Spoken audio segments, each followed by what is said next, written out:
we change our theme music? Yeah, it's the same one. Same theme music. I think the one we had before we had a little more bump to it, but it's all good. This is it. Welcome everyone. Peace, love, and light. Peace, love, and light. Welcome to another episode of the Love, Space, and Time podcast. I am your host, Kamisha. And I am Vernon. Hey, babe. How are you? I'm feeling good. Today's a good day. It's cold, but I'm inside and I'm warm and I'm thankful. How are you doing? I am doing well. I have been in the kitchen since I got home and I am done just in time to sit here and host this podcast with you. And speaking of this podcast, we want to let everybody know that we are sponsored by Camnon Business Services. Insert hand clap. Yes, indeed. Camnon Business Services for all you budding entrepreneurs and small business owners out there. Visit their site, check them out, find out what they're all about, and see how you can strategize for success. CamnonServices.com. Yes, absolutely. So here we are at episode 16, and today we're going to be talking about personality types and love languages, which I am super excited to talk about. But before we get to that, let's do a recap of anything and everything that's happened since we have last seen each other here on the Love, Space, and Time podcast. Most people celebrate Thanksgiving holidays. I think a lot of us are just happy to have an opportunity to be away from work and spend time with family. We truly understand historically that it is not as nice as the picture that has been painted before us. As far as the whole Thanksgiving holiday, it actually has been rephrased and repurposed to Indigenous Peoples Day, where we celebrate the original people who were here in this part of North America when the so-called colonists came. Yeah. So at any rate, I hope everyone who is watching this podcast had a great time with your family. Hope you didn't eat too much. And if you did, don't skip. We hope you woke up. Right. Hope you didn't eat yourself into a coma. But tomorrow is Monday and we're going to hit the gym together in unison. Right? If you didn't hit the gym yesterday. If you didn't hit the gym yesterday, there's always tomorrow. Right. So, hey, we are feeling good and we got something good lined up today. I'm anxious to get into this discussion on personality types and love languages, specifically love languages. When the idea of personality and personality type comes into play, what do you think of? What do I think of? I think of, you know how sometimes people say, they're stuck in their ways or they're too old to change or whatever. And sometimes your personality is that part of you that you have really just held on very, very tightly to. You identify as that person based on your upbringing or things that you've experienced and how those experiences have shaped you. So that's what I think of when I think of personality types. And based on the test that we took, I mean, it's like so many different ways to look at it. What do you think of when you think of personality types? What comes to mind for me is, the good and the bad. Mm-hmm. On one hand, I'm thinking that this whole psychoanalysis of people, you're not in a relationship, you're not around the people that you're around so that you can put them in categories and boxes and analyze them for their purposes. Sometimes in relationships, too much of that goes on, and that could be a problem when you think that your job or your task is to tell the other person about themselves. So take that with a grain of salt. Don't do too much of that, but you got to know what you're looking at also. On the other hand, just being able to recognize, just like we talk about chemistry, good chemistry, bad chemistry, you got to know what's in you, what makes you tick, and what's in the other person and what makes them tick. So those characteristics, those traits, those old dogs who think they can't learn new tricks. Right. We got, those are important to be aware of. So that's what personality type makes me think of. Isn't life about learning, experiencing things, and how those things help you to grow? If it is your intention to grow and be better, those experiences in life will definitely show you where your weaknesses are, where your strengths are, and what you can indeed do better and what you need to let go of. Yeah. You There's a get very lessons. catchy phrase that says, let go of what doesn't serve you, right? Yep. If you're paying attention, you're getting lessons all the time. And those Hmm. lessons should help you become a better you. So, maybe we'll inspire people to be more introspective, take a look at themselves a little closer, and with that purpose to become better. Absolutely. So let's jump in, babe.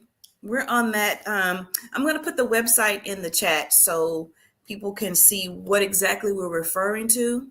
Okay. Uh, In the comment let's, section, right?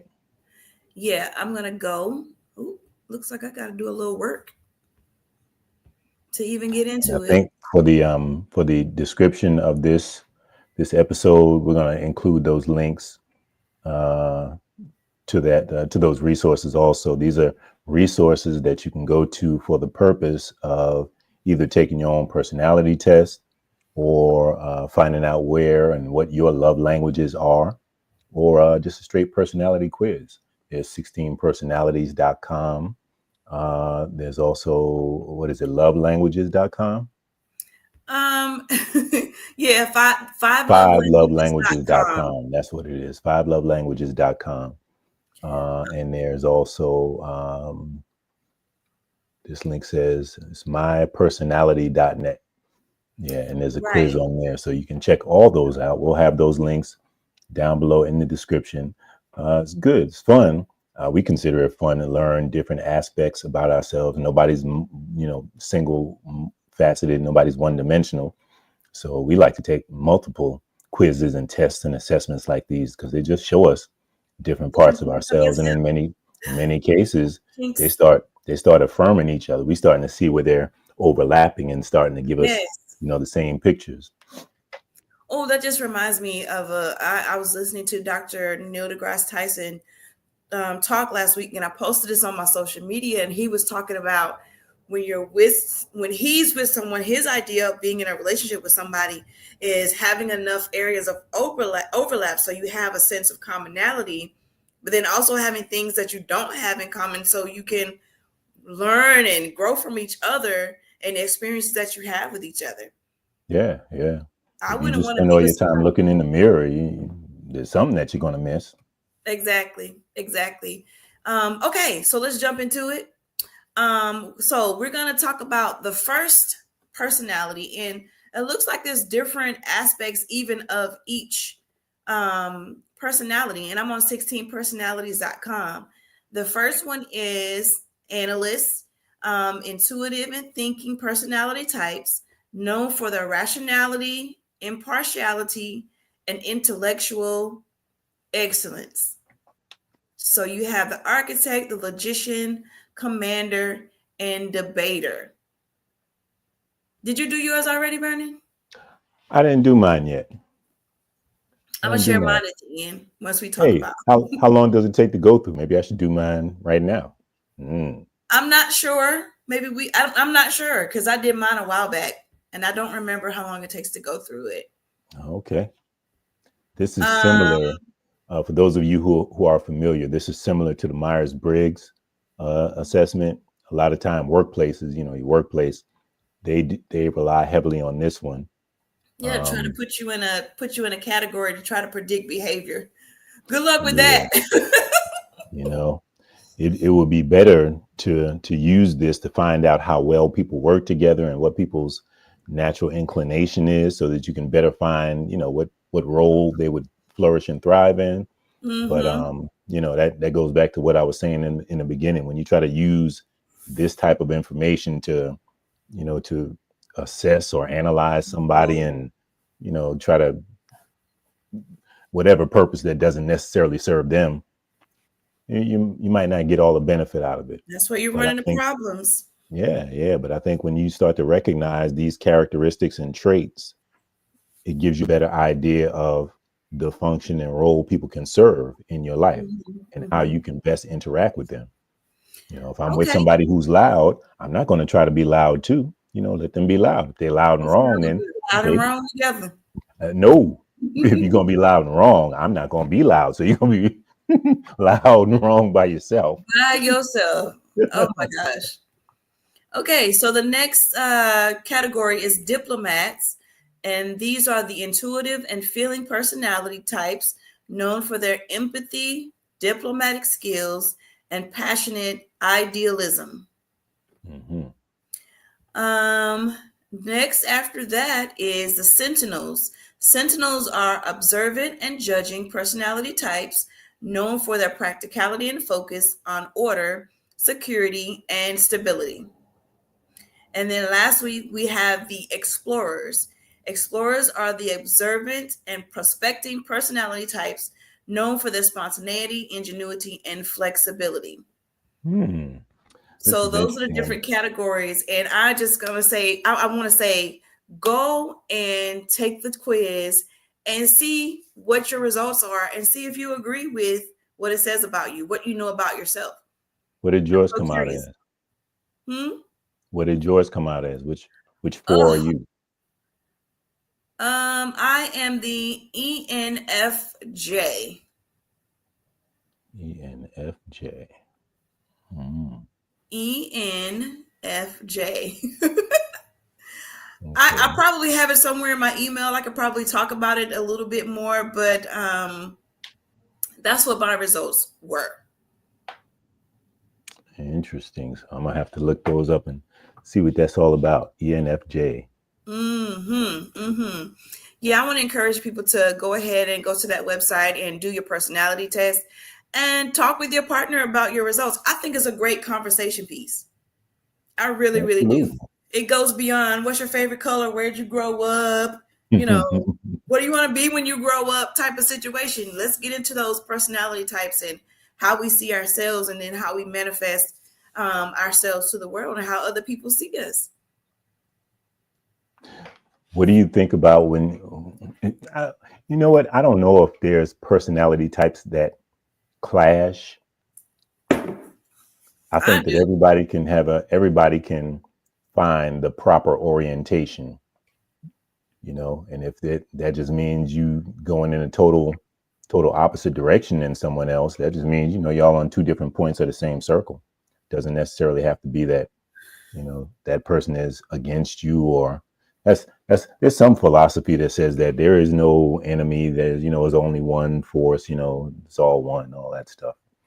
Well, I mean, you may have a point with that too. I don't know where I read this, and maybe some of our listeners have heard this as well. But the thing that irritates you about another person is the thing that you don't like about yourself. Have you heard that Mm. saying before? I have heard that. I have heard that because I've heard it said that everyone is just a reflection of some aspect of you. That's And when I we talk are. about being multifaceted. And we So are. if you get irritated by someone, that's really just showing you something about yourself. I don't like. I don't care for a person. I don't care for the types of behavior that are when people are loud and just like blowhard and braggadocious type of people. Like those type of people irritate me to my soul.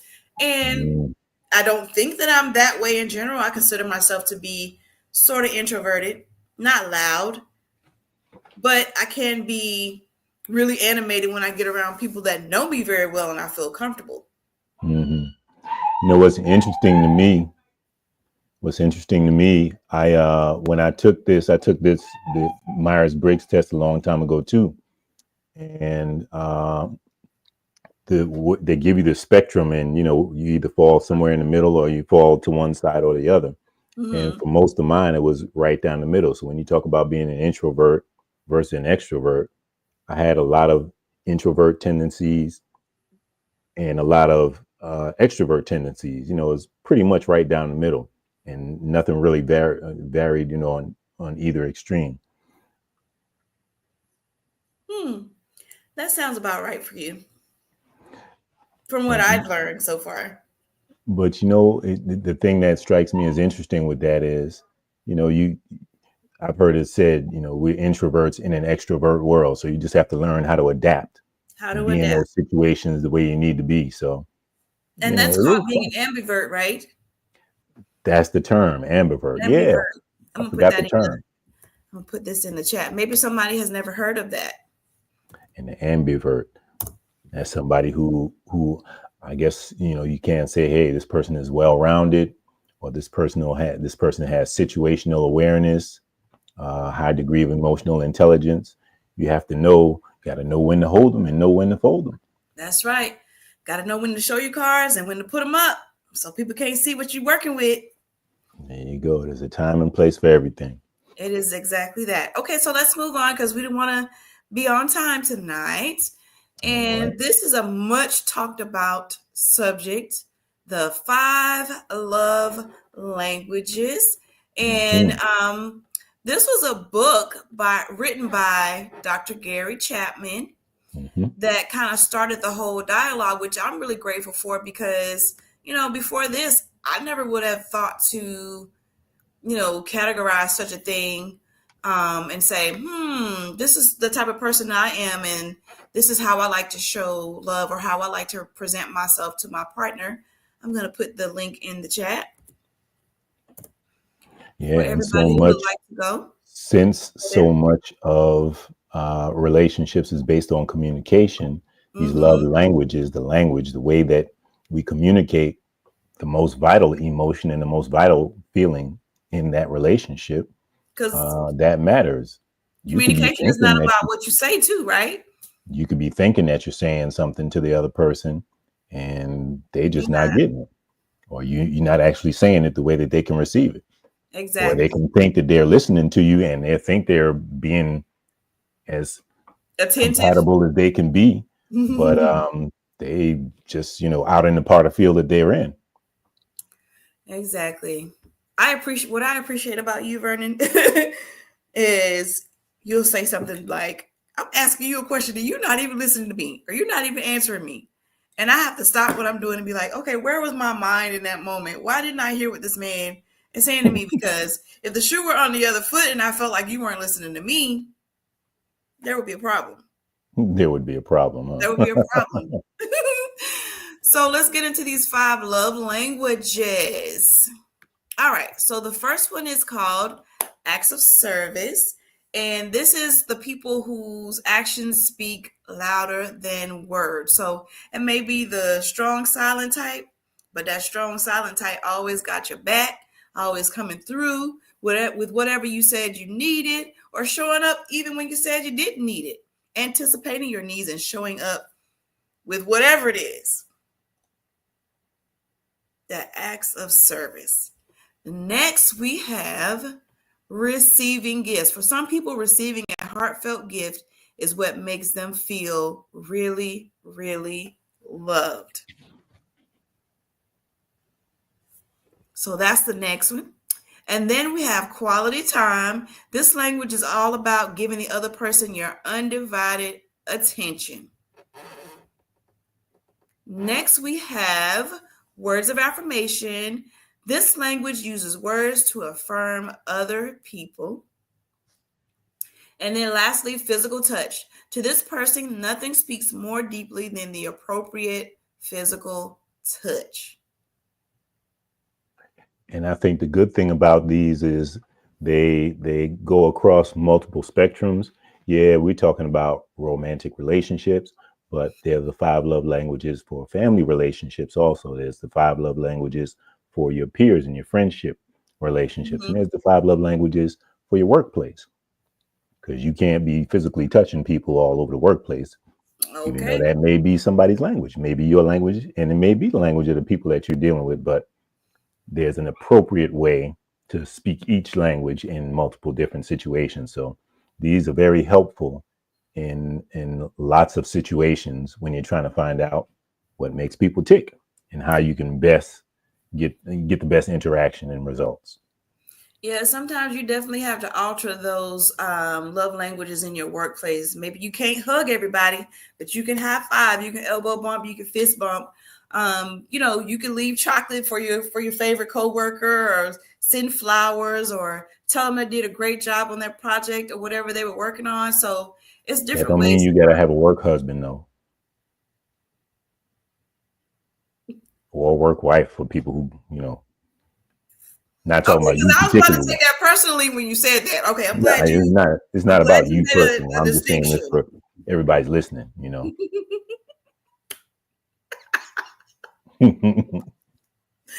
Woo! Work wife and work husband. But there's still boundaries. There's still boundaries with the work husband and the work wife. You know not to take that stuff too far. It's No, just there work. ain't no Call such me thing as at a work home. husband and What work happened? wife. What'd you say? I said there ain't no such thing as a work husband and work wife. Some of these space timers might disagree with you, babe. Mm, The public in okay. general may disagree with you. I think let's see how your real husband and real wife feel about it. Mm, Mhm. yeah. I'm gonna put that in the chat. A question in the chat. Is there such a thing as a work husband or wife? And would your home husband or wife approve? Probably not. I can go ahead and tell you no. Probably not. Look at it. Why you think so many people do stuff like that then? I don't know. It's just, I know this may be a little bit off the subject and we don't have much time, but I just want to say that not that I'm doing this at all, but sometimes people, develop these emotional attachments to people they work with because maybe they're not getting that emotional support in their partner that's at home. Mhm. So I mean, it's room for things to happen, but we still have to be mindful that this is a work relationship. You know, if it's not your intention to be romantically involved with that person, you have to be mindful of that. Yeah. Check yourself before you wreck yourself. Caught up in their feelings. Don't be caught up in the rapture of whatever that is. Caught up in the rapture. Mess around, be like Jaheim. I forgot to be your lover. Oh well. So, babe, do you have like a top two love language? Top Yeah, three? All of mostly them? they say everyone has a primary love languages and a secondary love language. So Okay. I would say that my love language is words of affirmation. That's how I gauge uh, the universe. Really, most people I interact with, I pay attention to what people are saying because either that's going to be backed up by what they do, or it's going to be the total opposite of what they do. Mm-hmm. So people say a lot, and that can tell you a lot. And you can also tell a lot by what they don't say. So those words and the way people speak and what they say, that means a lot to me. Mm-hmm. Mhm. And secondary? And my secondary, I would say my secondary is mm, probably physical touch. Yep. Between those two, if you're saying the right things and we are close enough to interact like that, then I know that I'm dealing with the real deal. But if one of those Mm-hmm. ingredients is missing, then I'm dealing with a stranger, and I got to be polite and proper. Polite and proper. Yeah. Us Capricorns, we can be that way until we get to know you really well, and then we let the hair down. Let it all hang out. Let it all hang out. And what's Um, yours? What's your love language or love I'm gonna languages? say three of mine because I feel like I have three top ones. Um, my primary one is definitely quality time. Mm, I like to be with, people that I love and care about. I hmm want to be with my partner as often as I can. And hmm it's weird because I'm in a long distance relationship. So I'm always managing my feelings about our once a month visit. I wish it could be more, hmm but I've learned to kind of like have space fillers. So I'm working on different projects, so I'm doing different things or just enjoying my me time. hmm But I definitely like the quality time. What was the other one? Dang, how I lose my track of You know Okay, what's interesting about these acts of service and words of affirmation. in that So, order? I think they're all they're like moving in there. It depends on the circumstance, you know. Okay. Like when I was talking to you. So, fun fact: this is a moment of vulnerability. I told Vernon that I was going to master making the bean pie again because I didn't want him asking somebody else for a bean pie. And I She used to make them affirmed all the me. time, and I have taken a break. So now I'm like, okay, I'm going to master this because every time you come to see me, I want to be able to give you that because I know you enjoy eating that. Oh, So shucks. that's the act of service for me. The act of service is, when you come for a visit, making sure that things are in order so we can have a good time together. Hmm. hmm And then absolutely words of affirmation. That's the love language I speak for myself, first and foremost, because, it's just so important that we talk to ourselves correctly so that we can, you know, create the environment that we want to be in. You can't create the environment that you want talking negatively to yourself. Hmm. True. So I affirm myself and then I affirm, the people that are close to me. Yep. So those are like my top three interchangeable. Of course, I like to get gifts. Of course. You know, they say you can't love somebody else properly until you can love yourself properly. So at some time or another, you have to speak all these languages to yourself. You know, those words of Ooh. affirmation. I can't, it's not a role you step into and step out of. I try to live that all the time and Mm-hmm. quality time. I'm trying to make every moment, especially in a long distance relationship, you got to make those moments and that time that you do spend together count. And then the time that you're away, you have to create quality moments in those times Exactly. that you're apart. So I'm trying to make it a point to live a quality kind of life. Even when I am by myself, I'm trying to make that quality time so that it doesn't change when I'm with somebody else. It's all about quality time. I want the person that I'm with, I want the other person in the relationship to feel as special and as good with me as I feel with me. Yes, and I absolutely have to agree with you on that. I do feel that this is like quality time. What we're doing here, Hmm. this covers so many bases for us because you're a very project based person. You like to work on things. I like to work on things. So when we decided to do this podcast, this has helped our relationship tremendously Hmm. because this is an opportunity for us to work together, to, find out how the other person thinks, see how well we actually do work together, how are we able to bounce ideas off of each other. Hmm. When things get a little tough, how do we treat each other? Do we talk to Yeah. each other sideways or do we show that same, love and concern when things get a little sticky? So this has been a great learning experience. Hmm. And normally, I don't know about you, but I'm super private. So to even be able to put it out there like this is a giant step for me. Yeah. Yeah. You know, everything in moderation though. Everything has its place. Everything does have its place. Everything does That's have why its y'all need to join the Facebook group because then you can get the good stuff. And I think I look back at the list and I should have had physical touch should have been either number one or two for me. And I don't know how I left that off the list because I am a huggy person. I've had to curtail it, because I think after COVID, so many people were affected and just afraid to let other people into their personal space. Mm. But I love a great hug. Yeah, for I real, for real. love I love when you hold my hand or, rub my head or whatever the things that you do as far as physical touch is concerned. That is a part of the connection. Yeah, That is, we don't have to say anything.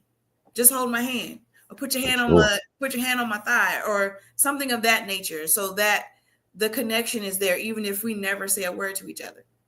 You know, I got to go back and get the specifics on this because there was somebody who talked about the 6-second kiss, and they mentioned that there's a clip that I saw a guy speaking. Hopefully I can find it again. But the guy was talking about the difference between people who just, the men who peck their wives, you know, give them a good Morning bye kiss kiss, when goodbye they kiss, or when they whatever. go away. And Mm-hmm. it's one thing to just, you know, give somebody a peck on the cheek, on the lips, or whatever, and leave out the door. But they said something about people who extend that and make that a 6-second experience. They actually live longer. They live healthier and longer lives.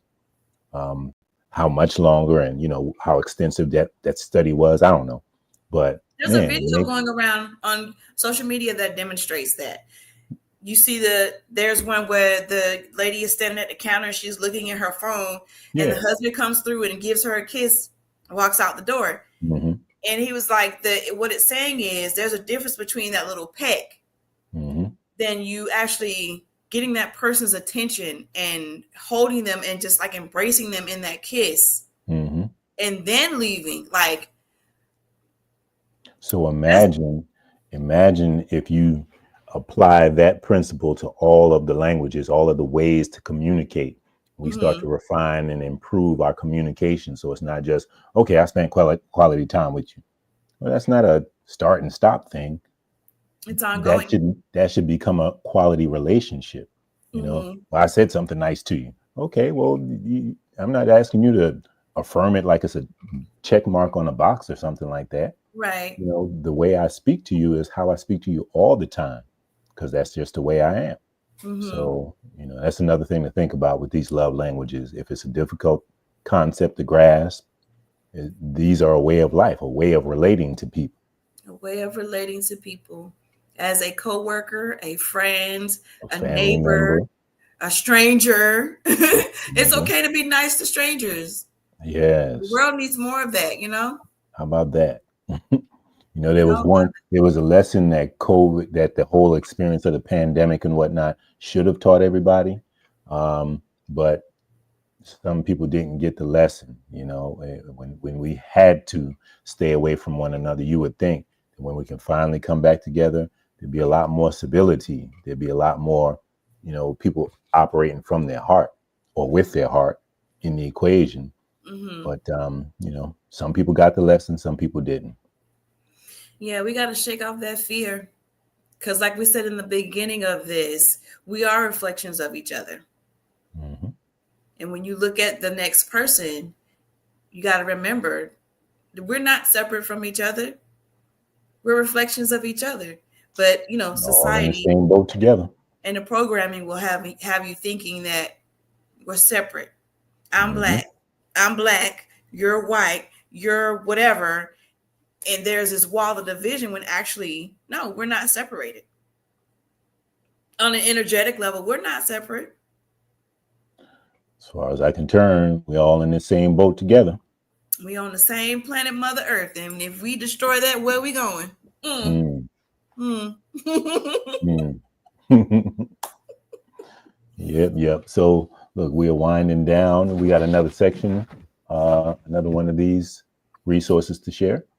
No, that is all of the resources that I have for tonight. Everything is in the chat if you would like to go and take those little quizzes. And hopefully this will be a conversation piece for, you know, you as an individual, you and your family, you and your partner, you and your co-workers, because everywhere we go, there are people that we kind of gravitate towards, and Hmm. there are people that we're like, I don't know if I can handle you today kind of Yeah. situation. So, Mhm.